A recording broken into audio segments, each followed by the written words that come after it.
Okay, so for today's deep dive, we're going to unpack a wellness gadget I'm sure you've seen online. Oh, it's been absolutely everywhere. Right, the DreamWeaver Pro Sleep Mask.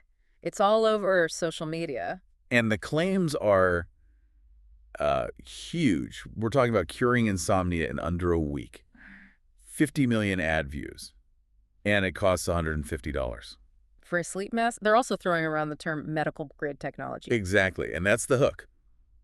They lean really heavily on these real scientific concepts. Like what? Things like vagus nerve activation, the parasympathetic nervous system, targeted acupressure, all real things. And they're claiming an 89% success rate and, what was it, an A plus from the BBB? Yeah. So our mission here is to figure out, is this really breakthrough tech, or is it just, slick marketing borrowing science words to get you to spend that money? And here's the thing that's so fascinating. The foundational science they're referencing, it isn't fake. No, not at all.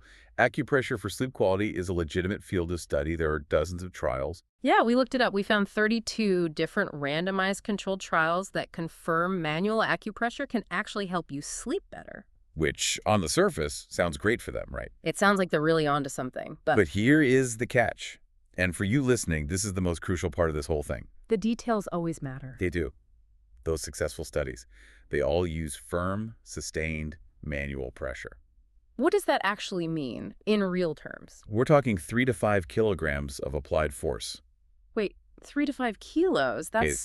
applied by a person's hands, held for 1 to 5 minutes. That is serious therapeutic pressure. That's not a gentle buzz. Exactly. Yeah. So the big question is, can some generic microvibrations in a mask, And a basic little heating element. can that possibly replicate that level of specific sustained force? It just sounds so unlikely. They're intentionally borrowing credibility they haven't earned. Well, the data we do have on similar vibration masks isn't great.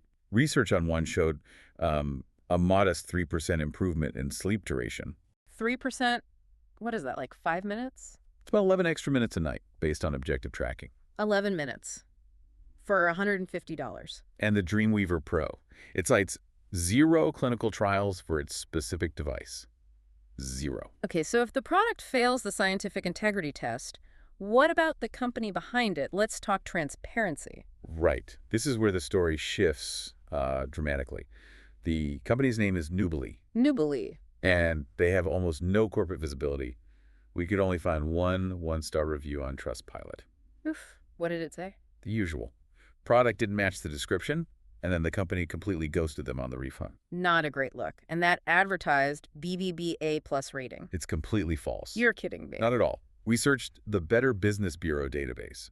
Nudely, the company, simply does not appear. Wow, so that's actively deceptive. And other sites. Scan detection sites rate their domain pretty low, about a 45 out of 100 on the trust scale. So red flags on the science, red flags on the company. That's fair. But what about the price markup?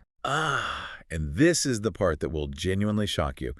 We found nearly identical masks, With the same basic tech, the little vibration motors and heating? the exact same off-the-shelf components. You can get them on Amazon for between $20 and $60. So they've just rebranded a generic product, slapped Pro on the name, and marked it up by 300%.